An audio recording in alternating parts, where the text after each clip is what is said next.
दक्ष news सदैव तुमच्या सोबत।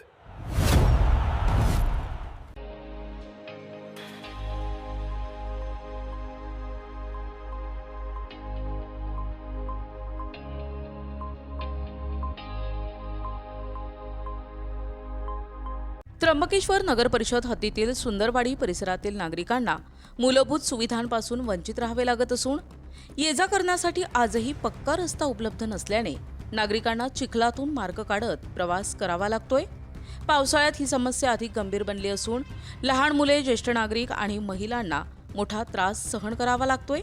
या समस्येबाबत स्थानिक नागरिकांनी अनेक वेळा त्र्यंबकेश्वर नगर परिषद तसेच तहसील कार्यालयाकडे लेखी तक्रारी केल्या आहेत, मात्र अद्याप कोणत्याही स्तरावर ठोस कार्यवाही करण्यात आलेली नसल्याचा आरोप नागरिकांनी केलाय। दरम्यान दिनांक 13 जुलै रोजी त्र्यंबकेश्वर तहसील कार्यालयात झालेल्या प्रशासकीय आढावा बैठकीत आमदार हिरामण खोसकर यांनी या समस्येची गंभीर दखल घेत तहसीलदार गणेश जाधव पाटील यांना तातडीने माहिती घेऊन आवश्यक कार्यवाही करण्याच्या सूचना दिल्या होत्या।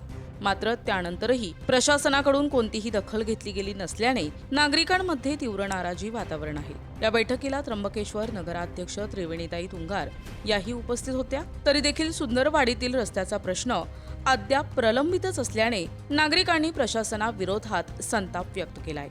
4-5 दिवसापूर्वी तहसील येथे आढावा बैठक झाली। आमदार दादांनी स्वतः सांगितलं तहसीलवाल्यांना का तुम्ही जाऊन तिथं एक विजिट द्या, पण ते कोणी इथं आले नाही। कोणताही शासकीय अधिकारी इथं आलेला नाही, नगरपालिका वगैरे कोणी आले नाही। आमदार दादांनी त्यांना सांगून कोणी इथं आले नाही।